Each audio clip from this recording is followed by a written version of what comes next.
Hello friends, myself Chetan Thakur. Today we learn standard 9th English medium subject maths.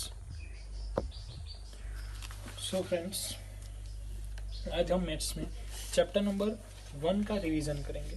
Chapter number 1 का जो name है, chapter का name है number system. तो ये चैप्टर में क्या क्या आपको रिमेंबर रखना है, कौन कौन से इक्वेशन आते हैं या कौन सी मेथड आती है, तो ये जो सारी बातें हैं वो हमें डिस्कस करनी है। तो वो समझने के लिए क्या कर सकते हैं, किस तरह से आप प्रिपरेशन कर सकते हैं उसकी, तो रिवीजन वीडियो आपको प्रिपरेशन में आपकी हेल्प करेगा। Chapter number 1 number system. Number system में जो फर्स्ट है वो देख लेते हैं कि क्या प्रोसेस है उसमें। फर्स्ट तो नंबर कहाँ से स्टार्ट होते हैं वो, तो फर्स्ट ऑफ ऑल जो नंबर होते हैं वो कहाँ से जनरली स्टार्ट होते हैं, तो हम लेते हैं 1 2 3 4 5 ऐसे जो नंबर है उसको बोलते हैं हम natural number. Natural number capital N, जो नेचुरल नंबर होते हैं वो कैपिटल एन से हम डिनोटेट करते हैं। उसी तरीके से 0 1 2 3 ऐसे जो नंबर होते हैं उसको बोलते हैं हम whole number, is denoted by capital W. Capital W से हम उसको होल नंबर को डिफाइन करते हैं। ये बात हुई हमारी। उसके बाद पॉजिटिव नेगेटिव सारे जो नंबर आ जाते हैं इस डिनोटेड, इस symbol is denoted by Z, यानी कि इंटेजर्स। इंटेजर्स में काउंट करते हम negative, 0, positive, up to infinity, up to infinity. तो दोनों साइड से वो कंटिन्यू आगे जितना आप लेना चाहे उतना ले सकते हैं।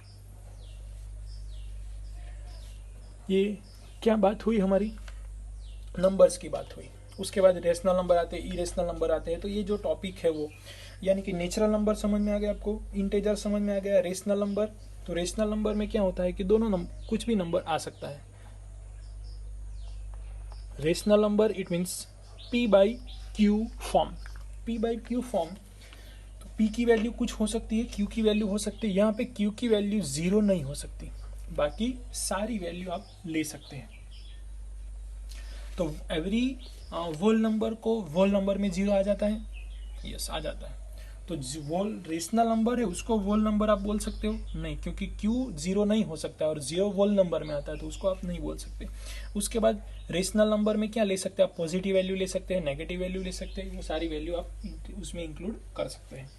और जिसको p बाई क्यू फॉर्म में हम डिफाइन नहीं कर सकते हैं तो ऐसे नंबर को बोलते हैं हम इरेशनल नंबर। ये बात हुई आपकी। ये उसके बाद जो एक टॉपिक है आपका तो वो समझ लेते हैं पहले। जैसे कि आपको दिया जाता है 36 डिवाइड बाई 100, 36 डिवाइड बाई 100, तो उसको आपको लिखना होता है। आप डायरेक्ट ऐसा लिख सकते हैं 0.36, डाउन पार्ट में 2 0 है, तो ये आपने लिख दिया 0.36, तो वो राइट है हमारा, क्योंकि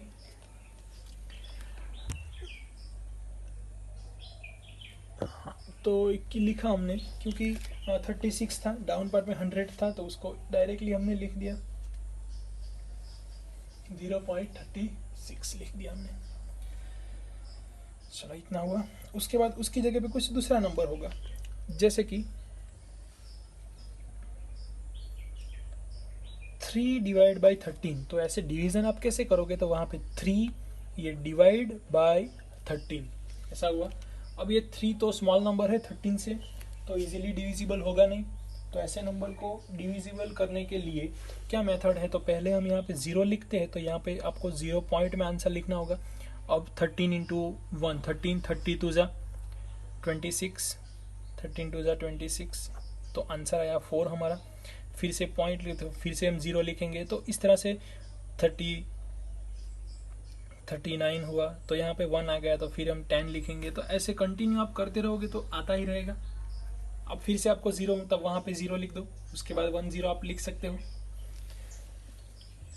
10 हुआ ना, उसके बाद आपको 0 लिखना है, तो वहाँ पे प्रोसेस करनी होगा। तो ऐसे कंटिन्यू आपका आंसर आता रहेगा, यहाँ पे कुछ आता रहेगा, यहाँ पे कुछ आता रहेगा। तो ये जो पॉइंट में आंसर आ रहा है वो क्या है, कंटिन्यू जाता ही रहेगा। जैसे कि आपका आंसर ये आया 1 2 3 4 ऐसे डॉट डॉट डॉट आता ही रहता है। तो ऐसी जो टर्म है उसको बोलेंगे हम नॉन टर्मिनेटिंग, नॉन टर्मिनेटिंग। तो दो वर्ड सीखने हैं आपको, नॉन टर्मिनेटिंग, टर्मिनेटिंग, ये वर्ड्स हुए। दूसरे जो दो वर्ड सीखने हैं वो repeating term, repeating term and non repeating term. तो ये वर्ड्स क्या है वो समझते हैं। नॉन टर्मिनेटिंग यानी कि वैसे टर्मिनेटिंग नहीं है वो, और टर्मिनेटिंग मीन्स व्हाट, तो जैसा कि ये नंबर क्या है 0.36 के बाद कुछ पॉइंट है नहीं, वो फिक्स है 0.36, तो उसको बोलते हैं टर्मिनेटिंग। एक नंबर में लिखता हूँ नॉन रिपीटिंग, एक तो ये नॉन टर्मिनेटिंग है प्लस रिपीट नहीं हो रहा है, तो ये एग्जांपल हो गया नॉन टर्मिनेटिंग नॉन रिपीटिंग का हो गया। अब रिपीटिंग टर्म देखते हैं, तो यहाँ पे 0.36 के ऊपर ऐसा बाल लिख देंगे, या तो फिर 0.3333 ऐसा लिखेंगे, तो उसकी जगह पे आप सिंपल ऐसा लिख दो, दोनों का मीनिंग एक ही हुआ। 0.3 बार और 0.333 एक ही हुआ। ये 0.36 यानी कि 36 36 36 ऐसे दो नंबर रिपीट हो रहे हैं।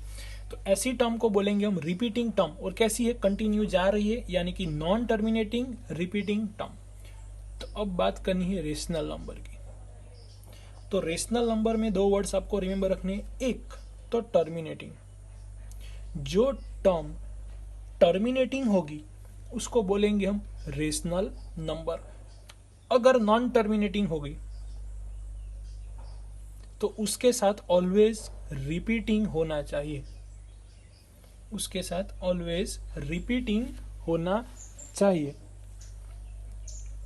तो ये आपको बातें रिमेंबर रखनी है कि ऑलवेज क्या होना चाहिए, वो रिपीटिंग, तभी ये आंसर आपका आ सकता है।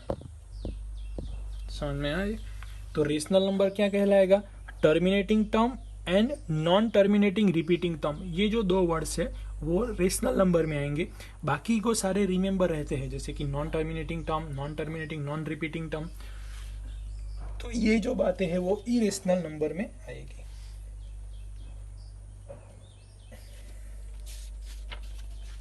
क्लियर हुआ। एक एग्जांपल ले लेते हैं। एक इस तरह का आपको कुछ उसमें क्वेश्चन आता है कि सपोज ऐसे ले लो 5.37 या तो फिर 4.6 बार ऐसा लिखा होगा, 3 डिजिट तक उसको एक्सप्लेन करो, ऐसा लिखेंगे आपको। तो 3 डिजिट यानी कि 4 के बाद कितने 6, 3 6, अगर 3 लिखा होगा तब, वरना ऐसा ही क्वेश्चन दिया गया होगा तो आप मैक्सिमम 1 2 4 5 लाइन तक ले सकते हैं। तो ये सॉल्व करते हैं। 5.37 5.37 कहाँ पे जनरली हो सकता है, तो पहले तो 5 और 6 के बीच में होगा। पहला जो आपका स्टार्टिंग पॉइंट होगा वो कहाँ से होगा, तो 5 और 6 के बीच में ये नंबर आता है। तो पहला तो ले लो आप 5 और 6 के बीच में, तो आप फर्स्ट आप नंबर लाइन देखिए आपने, तो यहाँ पे आपने कुछ 0 लिखा, -1 लिखा, 1 2 3 4 5 6 ऐसा लिखा, तो उसके बीच में नंबर आएगा।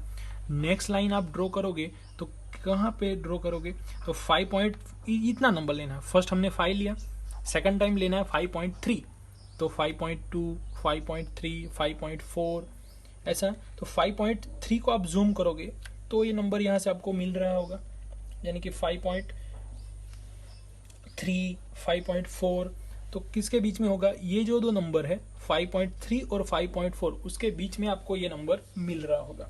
दो नंबर लिए, अब आपको ज़्यादा नंबर लेने हैं, यानी कि एक नंबर ज़्यादा 5.37 लेना है, तो 5.35 5.36 5.37 5.38, तो ये 37 और 8 उसके बीच में आपको ये नंबर देखने को मिलेगा।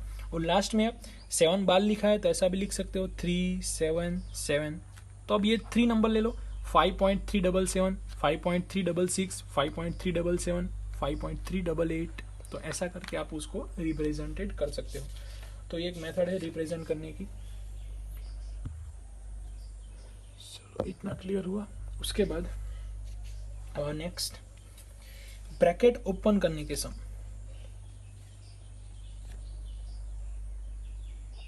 ऐसा आपको दिया जाता है देखना यहाँ पे काफ़ी सारे आपकी एक्सरसाइज हो जाएगी एक ही सम में।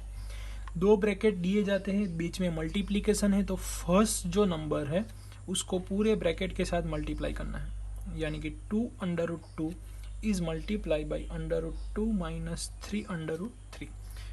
बाद में आता है 5√3, तो उसके मल्टीप्लिकेशन में ये आएगा। तो ये क्लियर हो गया आपका।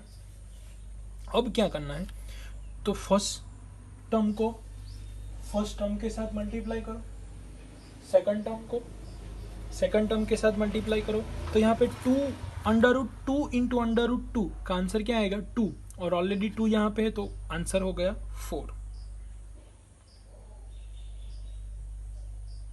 क्लियर हुआ।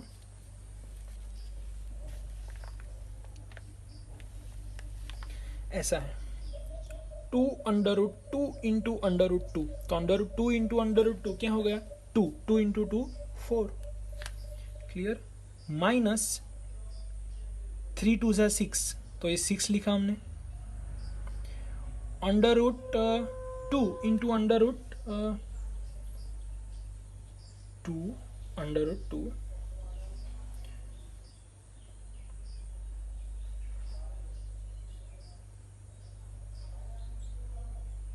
तो ये आपका एक बात हो रही है यहाँ पे, सॉल्यूशन की बात दिखा रहा हूँ मैं आपको यहाँ पे। तो 2 का मल्टीप्लिकेशन होगा √2 इंटू √3 का मल्टीप्लिकेशन होगा, ऐसा है 2 माइनस का माइनस, तो √2 इंटू 2 इंटू 3 6 हो गया, √2 इंटू √3 तो √6 आ गया। तो एक ब्रैकेट का आंसर ये आया, plus 5 as it is √3 into √2, तो आंसर क्या आएगा 6 टू द 6, और जो अंडर की वैल्यू है वो रूट में मल्टीप्लाई होगी, जो अंडर में नहीं है वो बाहर से मल्टीप्लाई होगी। प्लस प्लस का minus, plus minus minus, 5 3 15 and √3 into √3 तो 3 आ गया, तो 4 माइनस 6 √3 प्लस 5 √6 माइनस 45 हो गया, 15 3 45। सो 4 माइनस 45, तो आंसर इज 41। ये प्लस है, ये माइनस है, प्लस माइनस माइनस, देखो यहाँ पे √6 है, यहाँ पे भी √6 है। ये कितना √6 है 6 है, ये कितना है 5, तो plus minus minus 41 minus √6, total 6 under है, उनमें से 5 निकल जाएगा, तो एक अंडर रह जाएगा, उसकी साइन माइनस आएगी। तो इस तरीके से सम आ सकते हैं। उसके बाद रेशनलाइजिंग डिनोमिनेटर, तो जैसे कि यहाँ पे नंबर लिखा होगा 2 प्लस √3, तो उसका रेशनलाइजिंग नंबर क्या होगा, यानी कि जो उसकी अपोजिट साइन से जो मल्टीप्लाई एंड डिवाइड करते हैं वो उसका रेशनलाइजिंग नंबर होगा। पूरा आपको पूछा नहीं, ओनली रेशनलाइजिंग पूछते हैं तो सिर्फ इतना करना है, और पूरा पूछा हो तो आगे सिंप्लीफिकेशन करके आंसर देना है। और लास्ट में ऐसा कि आपको ऐसा लिखा होगा 1/3 इंटू 2⁻²/3, तो 2 दोनों कॉमन है तो एक बार लिखो, मल्टीप्लीकेशन है तो इन दोनों का एडिशन होगा, तो 2 + 1 3, 3 का एलसीएम 3 आएगा, तो 3 डिवाइड बाई 3 हुआ,